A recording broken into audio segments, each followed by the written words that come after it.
দুধ পাখি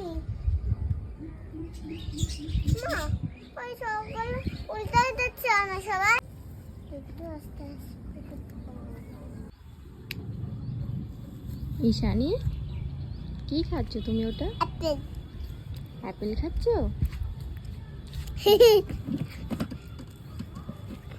তুমি অ্যাপেলের স্পেলিং বলতে পারবে? হ্যাঁ আচ্ছা ঠিক আছে, বলো তো। এ ডবল পি তারপরে এল তারপরে তারপরে কি ই গুড, ভেরি গুড, মাম পেরেছো। ক্লাপ ক্লাপ করো। আচ্ছা ঠিক আছে। না নাম কি বলো তো?